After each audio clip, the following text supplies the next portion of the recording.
Let's make sure we are live and nationwide.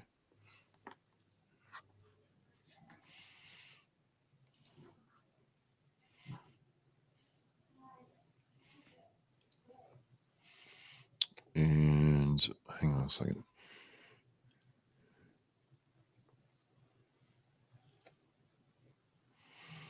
Okay, we are streaming. Oh, it'd be nice if I put it on Facebook. Hold on one second.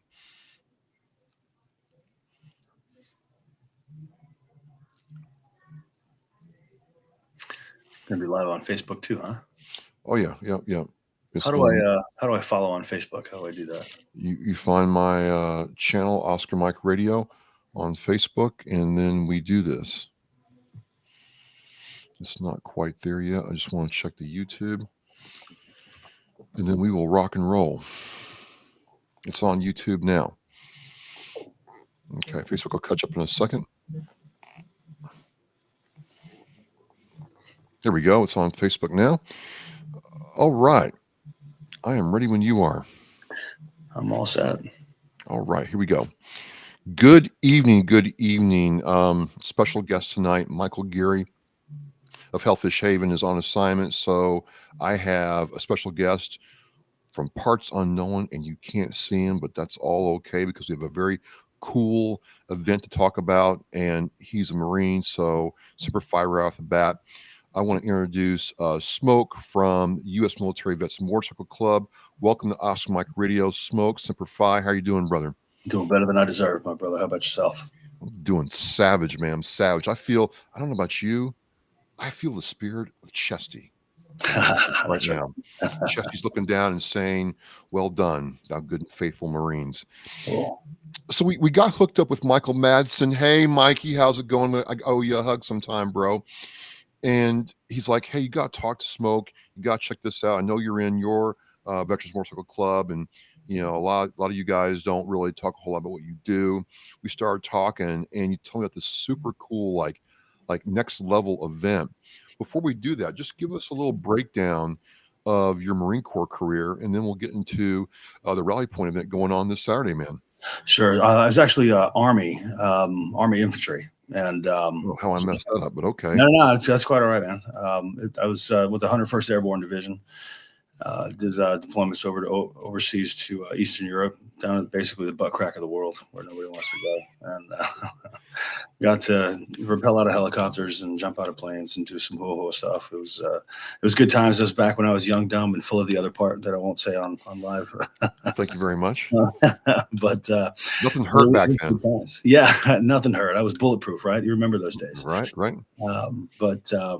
Yeah, as my body, much like my age and memory, do not get better with age. I can tell you, I can tell you that for sure. But yeah, it's I did 6.5 years with the Army infantry, and the last 3.5 were with the 101st Airborne Division, and got out in it was February of 2002, and I had a chance to go to work with Citigroup and start the corporate life and start to learn how that whole thing works. I'm still kind of in there myself right now. I'm self-employed. I've been self-employed since 2015, and I got a decent business, got family, all that good stuff. But yeah, life is good, man. Awesome. So, you come from the Army, you start your own business like a lot of veterans do. I don't think people realize just how many times veterans across all services get out and start their own business right there in the community, and they very quietly do it, and they get involved in the community fabric, and it's really cool to see. But even more than that, man, you and I both ride motorcycles. Right. I've been riding, not all my life, but since I was about 18 years old, and it's just never left me. Yeah. The power of the motorcycle. And so, everybody joins motorcycle clubs for different reasons, and there's different types of motorcycle clubs. What led you to join the U.S. Military Vets Motorcycle Club? Well, it's actually a pretty interesting story. I'll try to give you the abridged version here since we're live, but I was like most of us. I don't have friends, and it's hard to to connect with people who don't understand what guys like you and I have been through, and we just think different, you know. And everything everything for us is methodical, and we have missions that need to be accomplished in life. And for me and for a lot of guys like us, I think it got down to the point where I had spent several years after ETSing trying to make it work in the corporate world, and the corporate world worked for me professionally, but when it comes to friendship, I never really found any. And I was out at a motorcycle bar, a biker bar one day, and I just roll up on the bike and I go inside, and I'm having a couple of beers. I'm on my first beer, and I see about 4 or 5 different MCs coming in, and one at a time. They'd come in 4, 5, 6 guys at a time, as in groups, and I'm just looking at them, and I'd never really had a whole lot of exposure to MCs in the past, not as an adult, but I'm watching them, and I see how they're carrying themselves, and I didn't think anything of it. And after I got done with just getting done with my second beer, and I'm just about to load up and get back on the bike and head out. And I see these 2 guys come in the bar, and they come through the front door, and everybody just seemed to flock to them. And it was just kind of, they're wearing vests, they're wearing cuts, and it was very different from what I saw with the other MCs. And there were diamond clubs and supports and affiliates, and without getting too detailed in the names, Yeah. but they're national clubs, guys that you would know about. And these 2 guys come in the front door, and people just like started dropping what they were doing and just flocking to these guys. Then they're trying to make it from the front door over to the stage where the live band was playing, and they walked past me. It took them. It's about, I don't know, maybe 15 meters, and it took them about 20 minutes to get 15 meters because they just kept getting stopped every time they took a step, and people just loving all over them and thanking them and congratulating them and so on and so forth. And I didn't know who the hell these guys were, because I hadn't seen any of these guys before.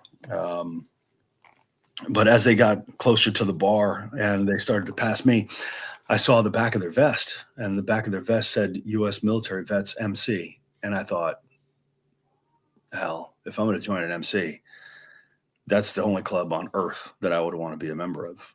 And that next day, I reached out to them and wound up later that week, linking up with the SA for the chapter and the vice president. And we went and had a couple of drinks and talked, and they took me out to a party, and we partied, and it was a great time. And we were surrounded by, the whole time, I was surrounded by Army, Navy, Marines, airmen. I mean, I was surrounded by brothers in arms, and it was like I had never met any of these guys before in my life, but it was like I had known them forever. And that was it for me, man. That first night, I decided, and that was about a decade ago. I decided that this is what I'm going to do with the rest of my life, the second half or the last third, depending on how you look at it. But yeah, that's what drove me to it. I want to go back a little bit. Sure. About the friendship part. Sure. Because a lot of us military veterans have a hard time explaining or articulating that, because I don't know about you, when I got out, I realized that, wait a minute, all my friends seem to be 4 or 5, sometimes 10 years ahead of me. Like they've already been in their careers, they got their 401ks going, they bought their home, their first car is almost paid off, right? And I'm starting from nothing, and we have nothing in common anymore. So I was their friends, but I wasn't, if you understand what I'm saying. Absolutely. And then I don't know about you, but there's, when you think about the total American population, there aren't that many people who ride motorcycles in this country compared to other countries where the motorcycle is just a way of life. That's right. It's the car, SUV all rolled into one, right? So you're even more like alienated because, I love to ride. I do. So it's really hard to connect with somebody. And it's just interesting to me how somebody with the U.S. Military Vets Motorcycle Club cut on got you engaged with them and took you right in and made you one of them. You're on your first time there. And that had to be like a reassuring feeling, Smoke. Brother, I've got 4 kids, and 3 of them are grown and they've got kids of their own. I've got an 8-year-old at home, and I can honestly say that I love my kids, um, but I love my brothers, man. And my old lady asked me from time to time, in years past, like I said, I've been in the club for a long time now, but in years past, she'd get pissed off because I'd spend time out, and then she'd say, "You got to choose the club or the family." And I'd tell her, and it sounds crazy, man. And I'm not suggesting anybody else should do this, but I'd tell her, "Tell me where to send the checks." It's like my kids, my kids are important to me. They're like way up here, right? And my brothers are right there next to them. They're just as important to me as my blood family. And I'm gonna tell you, I'm gonna give you an example of why I feel this way. Back in 2020, I was in an accident. I went down the side of a mountain in North Georgia, and it was about 11:30 at night. I was by myself. I was on my way to a clubhouse, to a party, and I hit a patch of fog in the mountains, and Oh, I wound up hitting a guardrail on a hairpin turn that I didn't know of, and went over the handlebars down the side of the mountain. I dislocated both my legs, dislocated my spine, I shattered my pelvis, broke my sacrum, pushed my left hip through my back. I destroyed my left leg. I mean, I was beat up pretty good, and you think? a little bit, right? I went through um, I went through 17 days in the ICU. I did 13 days in the trauma ward. After that, I spent the next month and a half living in a rehabilitation facility where they were trying to teach me how to live without the use of my legs. And the day that I got released from the rehab facility, my brothers from the club, from Georgia, from Florida, from North and South Carolina, from Tennessee, from Kentucky, they all showed up to the rehab facility, unbeknownst to me, and on bikes. And my brother Angel, who's in my chapter, he showed up in his truck, and I got wheeled out the front door, and I got all these bikes outside the front door, and my brothers handed me my cut. And the first thing I did was I kissed the eagle on the back. It's like, man, these are my brothers. And not only that, but they drove me 2 hours home. And because I was in the Erlanger Hospital up in Chattanooga, but I lived 2 hours south of there in Georgia. So they're driving me 2 hours home, back south, and they take a wrong turn. So I'm telling my brother Angel, and I'm high on drugs and still messed up, right? So I tell Angel, bro, I think they took the wrong turn. He's like, oh yeah, I'll just text the brothers, let them know. And so we get up to the top of this mountain where my VP lives, and I've been to my VP's house 100 times, right? I'm president chapter, so I love the guy. He's my brother. So we get up to the top of the driveway, and before I could get the door open, my VP was who was leading the pack in front of the truck. He shows up at the side of the truck with a wheelchair, and I open up the door, and I'm trying to say, brother, I can't do this to you. I can't stay at your house. I got out, brother, I can't. He said, don't want to hear it, boss. The chapter voted you're staying in my house. Oh, shit. So I get in a wheelchair, and he goes wheeling me. He's got a 5,000 square foot house, big place, many bedrooms. And so he's wheeling me through the house, and I'm thinking, my brother, man, this is freaking awesome.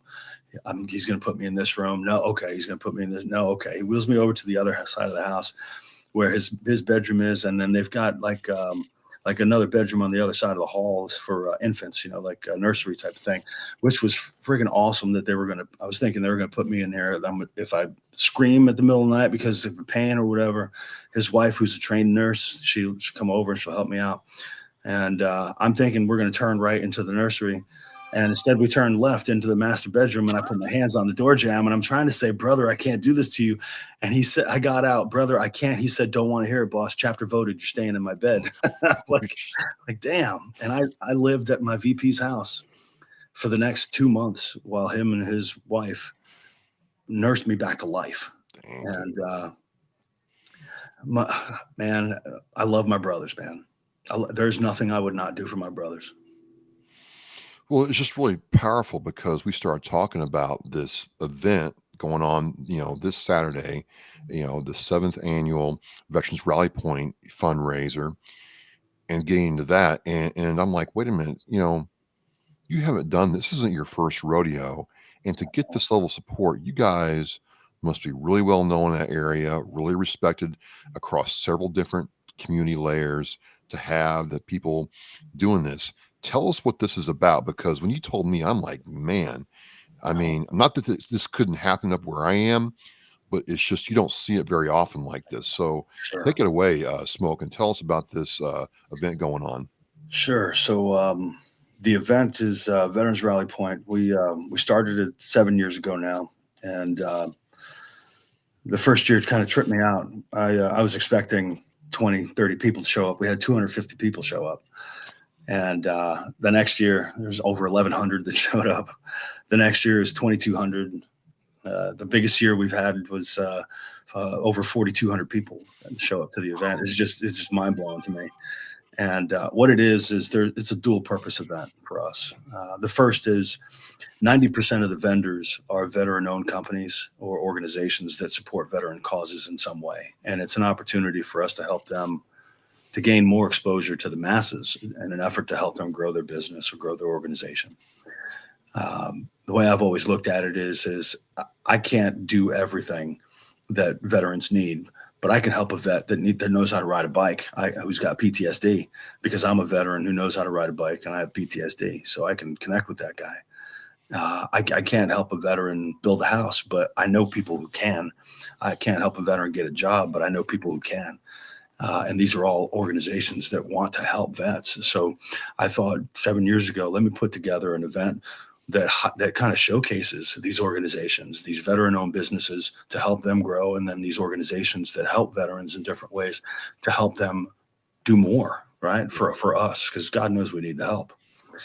So that's the first purpose of the event. The second purpose is this is our annual fundraiser for veterans who suffer from PTSD as a direct result of their service to our country, and homeless veterans who are homeless because of PTSD as a direct result of their service to our country. Right now, here in the state of Georgia, there's over 10,000 homeless veterans throughout the state, and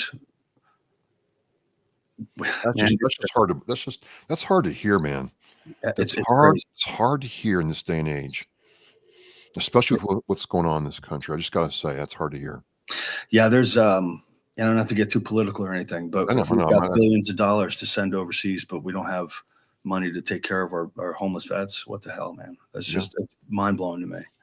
So I took it upon myself to get the chapter to vote and say, yeah, all right, let's do this event and we'll raise money for these guys. So what we do every year is we have this fundraiser, and like this year it's Saturday the 19th, so it's a couple days away. It's at the Lowe's in Cumming, as you can see on the flyer there on the screen, but starts at noon, and it starts with prayer, Pledge of Allegiance. This year we have a young lady singing the national anthem. We have the color guard, and then it goes into the guest speaker, color guard first, of course, but then guest speaker. This year's guest speaker is First Sergeant Jones, who is active duty Army Ranger, multiple tours in Iraq and Afghanistan, doing some hoo-ha stuff. And he's now head of recruiting command for the state of Georgia for the Army. And he's going to be talking about the importance of taking care of our veterans across the nation, and especially across here in the Southeast, in particular in Georgia. But after that, the event really kicks off. So right around 12:30, that's whenever all the pomp and circumstance is over, and then it's just a party. And we've got literally 50 vendors. We've got 50 cars for a car show that we're doing with it, and this car show this car show isn't a typical car show. It's a luxury super car show. So we've Really? So we've got Ferraris, Lamborghinis, Maseratis, Maybachs, Porsches, you name it, all the stuff that you don't normally see riding down the road. That's the stuff that we've got. We've got, I think the least expensive vehicle on the lot is $400,000. And we've got a couple of F1 McLarens. One of them is $20 million. The other one's $22.5 million. We've got some cool stuff. Humvees for the kids to get around and to crawl through and to hopefully instill that sense of patriotism in our youngsters. God knows we need it. We've got food vendors, barbecue. Again, 90% of these vendors, we've got 90% of these vendors are veteran-owned companies. So we've got food vendors. We've got a bunch of stuff for kids. We've got this giant 50-foot long, 40-foot tall slide. It's a monster truck. Kids can climb up in it and jump out of the hood down this giant slide. We do a basketball tournament, football toss, soccer kick, all that stuff. Cotton candy, popcorn, funnel cakes, you name it, man. It's become a big thing, and we've been fortunate enough to do this so many times over the last 6 years that Lowe's finally acquiesced and said, okay, we'll let you do it here. I've been talking with them for the last 3 years, trying to get them to let us do it at their location, just because the event just keeps growing bigger and bigger every year. And we're kind of outgrowing most of the places that we can do it. So earlier this year, we were recognized by the House of Representatives, and by proclamation on March 25th, they voted for March 28th to be the official day of the U.S. Military Vets Motorcycle Club. And they had myself and my treasurer, Grunt, come down, also Army Infantry. And we went down to the House and went down on the floor, taking pictures right next to the Speaker of the House, who's standing right next to his chair on the House floor, leather vests, cut. I mean, it's just unbelievable, man. Unbelievable. It's stuff that's just never been done before in our country's history.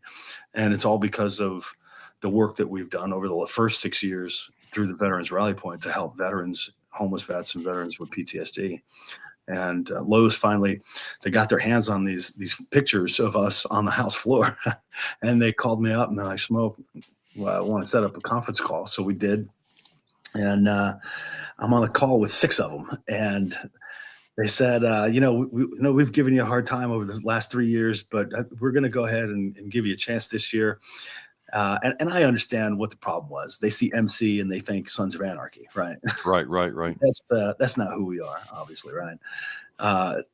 So they said, yeah, we'll give you a chance. And as long as there's no shooting, stabbings, or drug dealing going on in the parking lot, we'll have you back again next year. So we've got this Lowe's parking lot, brother. We're taking up half the parking lot. It's crazy. We've got our biggest year, I said, was about 4,200 people. I think we're going to dwarf that this year. It's going to be awesome. We're really looking forward to it. Well, I just love it, man. I just love it. We've all watched our fellow, brothers, provide relief for those in North Carolina, and it's a bunch of guys riding Harley Davidsons and biker clubs getting together to coordinate. And a lot of them are veterans coordinating relief efforts, in a way that's really engaging. It's you all, right there where you are in Georgia, saying, you know what, 10,000 is just unacceptable, and we're gonna do what we can to do that. And 4,200, man, you're going to have like 8,000 people come through there. That's going to be wild. Well, it's busy. When Lowe said, go ahead and pick which store you want to do it at, I said, well, we're the Cumming, Georgia chapter of the U.S. Military Vets MC. How about we do it at the Cumming Lowe's? And they started laughing. And I'm on a conference call, so I can't see them. But I'm thinking I must have picked the wrong one or something. And the VP said, Smoke, you just picked the busiest and most profitable store in the country to do your Veterans RallyPoint. It's like, wow, crap. Yeah, it's going to be crazy, man. It's going to be insane. We're looking forward to it. What's it like, you work and you work and you work to build those relationships in the community, to have those say, yeah, sure, come do it, and to start seeing it pay off, Smoke? What's that like? When I first started talking with folks about the VRP, got a lot of no's, right? Got a lot of rejection, and I'm not new to the word no.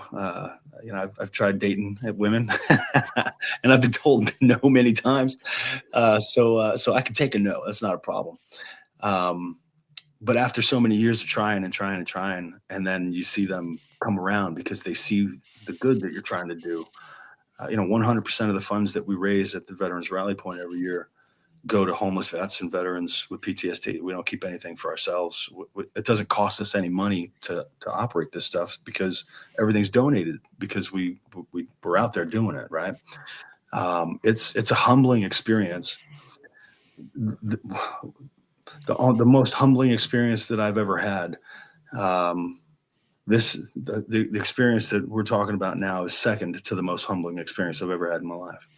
And if you don't mind, I'm gonna take a sidebar here. And I'm gonna talk about that most humbling experience. Sure. I was going to ask you, like, okay, if this is the second most, what's the most?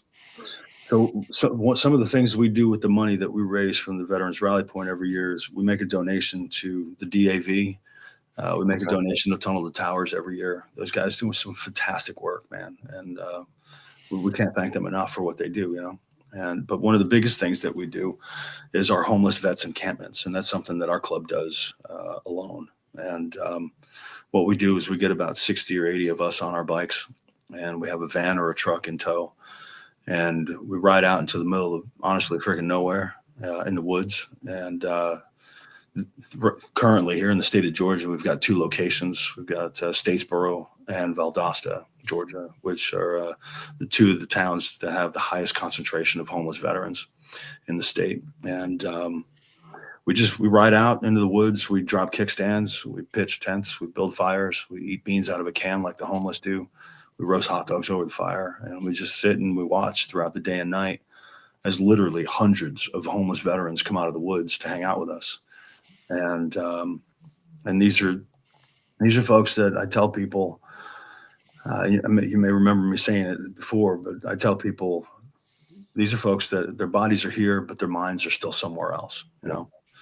And sadly enough, some of these folks are women, and even more sadly enough, it's some of the women have kids, man, and it's they live out in the woods. There's no education. There's nothing, and it's because of their experiences as a direct result, their experiences through their active duty military service. And it's heartbreaking. And that's the most humbling experience I ever had was about 9 years ago, when I went to my first homeless vets encampment. And I watched as these brothers in the club treated these homeless vets like they were one of us. And it made it clear to me that, you know what, we're all brothers and sisters in arms, man. The government, not to get political, but the government's not going to do crap for us. So we got to help each other out. And I'm a grown man, right? I'm 47 years old right now. And I'm gonna tell you, a tear came to my eye that day. That was an amazing experience for me. And it was shortly thereafter that I decided, you know what, we got to help these guys, man. And that's when we started the Veterans Rally Point. But that was the most humbling experience I ever had. It's humbling, but it's also encouraging, inspiring to see, all this working, and you put in the effort. You've kept true to your mission. You've been scrutinized, and you're still here.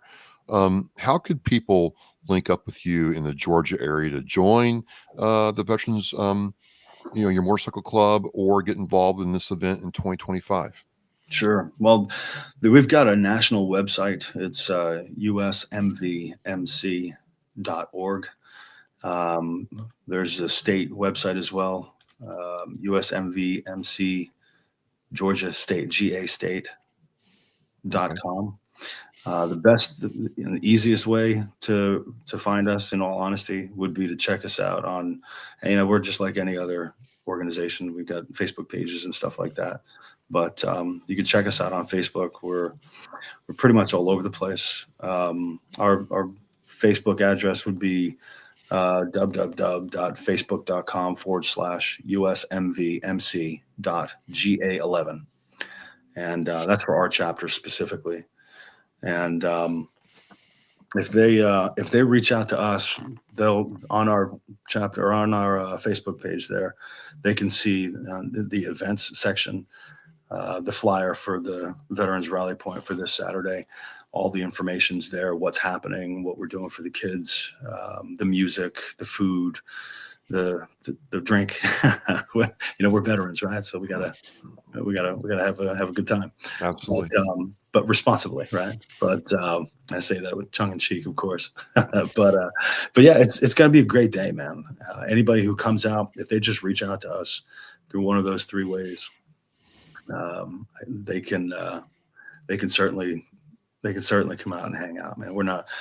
We don't expect anything. It's a fundraiser, but there's no entry fee or anything like that. They don't have to make any donation. They don't have to get involved in any of the raffles or any of the auction stuff at the end. They don't have to do anything, man. Other Well, it than if sounds they like a way to, hang get out. future members and get that veteran staying at home who's alone and doesn't really have anybody to come out and be with somebody for a couple hours and maybe get connected with a group like yours. Yeah, what's funny is I can't tell you how many times I've seen it happen. The experience that I had the first time I saw those two guys walking through the bar. Um, I can't tell you how many times I've seen that happen over and over again, where guys see our back patch and they see U.S. military vets MC, and they think, hell, if I'm going to join an MC, there's only one I'm going to join, and that's it. And they become amazing brothers, just Oh. phenomenal brothers. Well, Smoke, I wish you all the best for this weekend and what you've done to combat homelessness in the state of Georgia. Thank you, Michael, for syncing us up, and definitely want you back on and talk more about your story and what you do. I think in this day and age, there's a lot you can learn from motorcycle clubs like yours. It's Cool. coming together, being a community, and being active in the community as veterans. So you're adding a lot of value, and I really appreciate your time talking with me. Well, thank you for having us. So, hey, you got it right here. I have the link in the show chat. You can check it out. I'm going to have Smoke back on to do it in video to talk about what he's doing. And who knows, maybe I'll take my motorcycle and ride down there next year. We'll see. Crazier things have happened. But again, I want to thank you, Michael, and Smoke, rubber down, as we say up here. And all the best to you, brother. Thank you. Thank you, brother. All right. We will see you next week. Michael Gear will be back. And